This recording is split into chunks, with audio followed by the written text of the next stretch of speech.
কাজে এই সব অত্যাচার অনাচারের জন্য দায়ী হলো জাতীয় পার্টি এবং জিএম কাদের, তাকে ফাঁসি দেওয়া উচিত ইত্যাদি ইত্যাদি নানান কথা। আপনাদেরকে আমি বলতে চাই, প্রথম কথা, এমপিকে করেছে জেল জুলুম করে, তাদেরকে জোর করে ঘরে ঢুকিয়ে দিয়েছে, তাদেরকে মামলা মোকদ্দমা করে তাদেরকে ঘর ছাড়া করেছে। আর আমাদের করেছে ঘরের ভিতরে শত্রু তৈরি করে আমাদেরকে, যখনই আমরা রাজনীতি করতে চাই তখনই আমাদের থেকে রাজনীতি ছুটিয়ে নেওয়া হয়, এবং তখনই আরেকটি গ্রুপ দিয়ে সেখানে তারা দালাল পার্টি দিয়ে তারা 2014 থেকে এটা শুরু হয়েছে এবং এখন পর্যন্ত লাস্ট পর্যন্ত 2024 এসে এই একই খেলা, যে আপনি যদি নির্বাচন না করবেন আরেকজন নির্বাচন করবেন।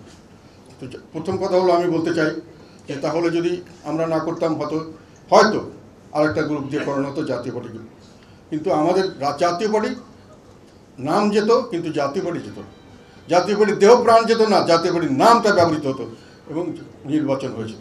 তারপরেও যদি না হতো, আরেকটা কথা বলতে চাই, আমি দেশের যারা নিরপেক্ষভাবে বিশ্লেষক এবং বিদেশি কূটনীতিক যারা এই সমস্ত অবস্থান নিয়ে যারা গভীরভাবে যারা গবেষণা করেন বা যারা বিবেচনা করেন, তাদের প্রায় প্রত্যেকের সঙ্গেই আমি আলাপ করেছি, এবং যারা এই সরকারকে পছন্দ করতেন না এবং নির্বাচন তারা হোক সেটা চাইতেন না, তারাও বলেছেন এই নির্বাচন ঠেকানোর কোনো উপায় নেই, তোমরা নির্বাচনে গেলেও হবে, না গেলেও হবে। আমরা যদি নির্বাচন না করতাম তাহলে কি নির্বাচন হতো না? আমরা নির্বাচন না করলে দুটো বিষয় হতে পারত। একটা হলো যেটা 2014 থেকে আমাদের প্যারালালে আর একটা দল সরকার তৈরি করেছিল, দালাল পার্টি, যাদেরকে তৈরি করা হয়েছিল আমাদেরকে স্বাধীনভাবে কাজকর্ম দেওয়ার জন্য, বাধা সৃষ্টি করার জন্য। তাদেরকে সম্পূর্ণ অবৈধভাবে জাতীয় পার্টির লোগো, জাতীয় পার্টির সিম্বল, জাতীয় পার্টির সমস্ত কিছু ব্যবহার করতে দেওয়া হয়েছিল। তারা সভা সমাবেশ করতো, তারা টেলিভিশনে কভারেজ পেত জাতীয় পার্টির নেতা হিসাবে, এবং তারা আমাদের বক্তব্যের ঠিক উল্টা বক্তব্য দিত, জনগণের মধ্যে বিভ্রান্তি সৃষ্টি করত।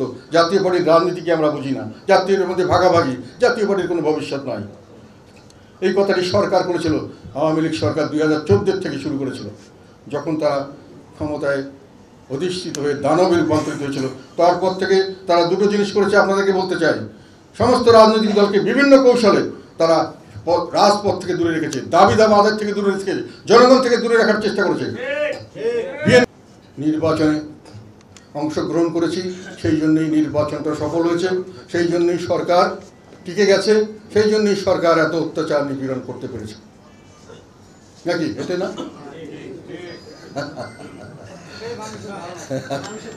এই ধারণাটা 24-এর নির্বাচনের পরের দিন থেকেই দেওয়া শুরু হয়েছিল। আমি জিনিসটাকে ওইভাবে গ্রহণ করিনি, যদিও বারংবার বিভিন্ন বক্তব্য বিবৃতিতে এটা আমি ক্লিয়ার করার চেষ্টা করেছিলাম, কি হয়েছে, কেমন করে হয়েছে, কি হয়নি, বা কিসে কি হতে পারতো, সবগুলো উত্তর আছে।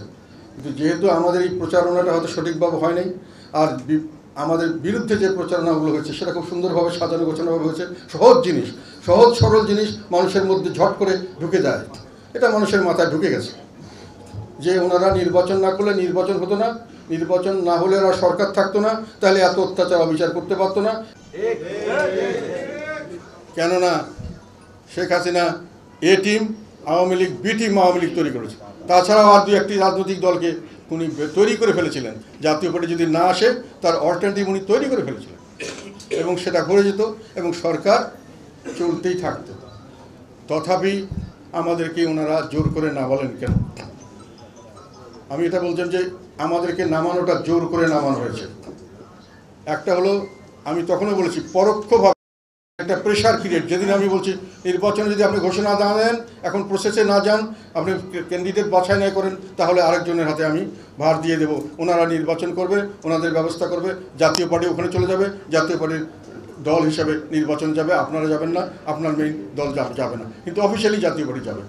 গেলেও নির্বাচন হতো, না গেলেও নির্বাচন হতো। আর আমরা যেতে চাইনি, আমাদেরকে পরোক্ষভাবে প্রেশার এবং প্রত্যক্ষভাবে প্রেশার দিয়ে নির্বাচনে নেওয়া হয়েছে। এখন তাহলে কি আমাদের কারণে নির্বাচন হলো, আমাদের কারণে নির্বাচন হওয়াতে সরকার টিকলো এবং সরকার তার ফলে অত্যাচার করলো, এই কথা কি সত্যকর কথা? আমরা কি কোনো ক্ষেত্রে এখানে দায়ী? অন্যান্য দল যেভাবে দানবীয় শক্তির কাছে পরাজিত হয়েছে, আমরাও কিছুটা সেইখানে পরাজিত। সেই জন্য আমি ক্ষমা প্রার্থনা করছি যে আমরা সামলে নিতে পারিনি, এত শক্তি আমাদের ছিল না। কিন্তু অন্যান্য দলের কাছে বলি, আমাদের প্রতিপক্ষে যারা এখন অন্যান্য দল আছেন বিএনপির কাছে, আপনারা কতটুকু পেরেছিলেন?